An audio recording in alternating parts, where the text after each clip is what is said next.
If you name your watch Blood and Thunder, you gotta have a little edge to it, don't you think?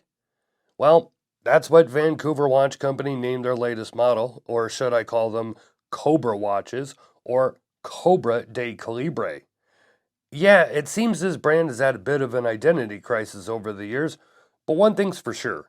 This watch is a crazy value at $329. This is Don here from Watch Report, and if you're looking for something a little bit different and a name that will probably make some people raise an eyebrow, you'll want to keep watching.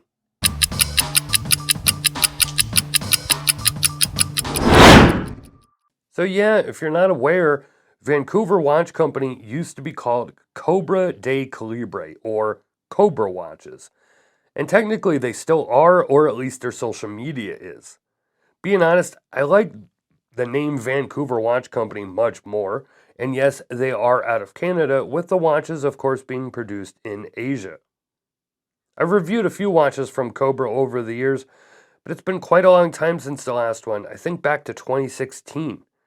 Previous models used the same cushion-shaped case, similar to Magretti, but the font and dial art was a little more Ed Hardy over the years.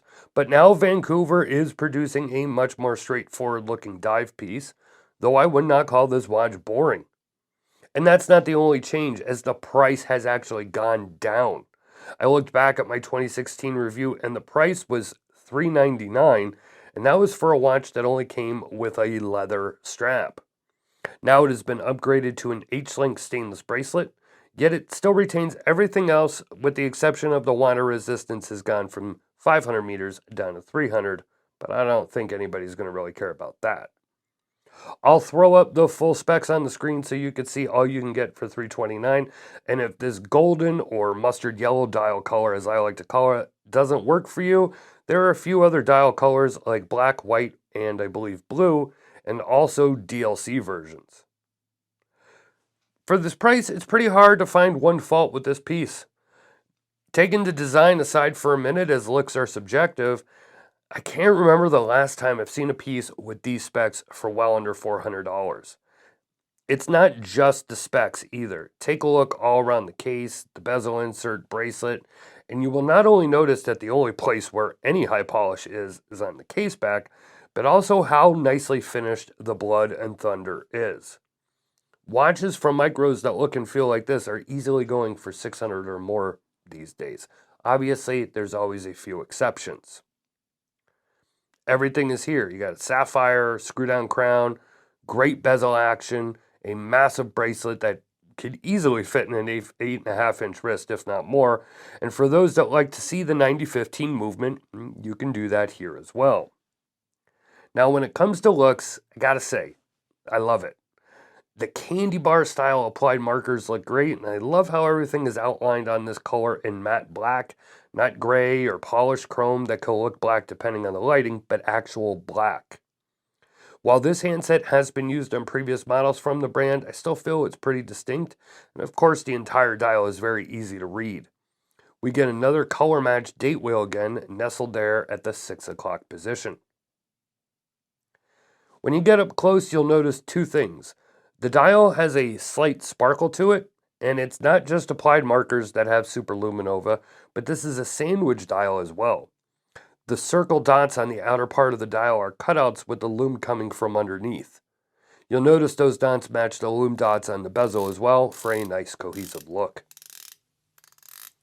Now this isn't a massive watch, but it has some heft at 225 grams, and of course about 100 grams of that comes from the bracelet. But if you want to take it off and switch it to a strap, Vancouver has made that easy with drilled lugs. The links use standard friction pins, and with a chunky bracelet like this, you need a solid clasp, and we get the overused but always welcome ratcheting dive clasp. As I said, this watch is on the larger side compared to a lot of micro brands these days, but I think it wears well on my 7.5-inch wrist. And as you can see, the bracelet is massive, so if you are a big guy, you should be okay with this one. And lastly, we get to the lume, and man, oh man, this watch has lume.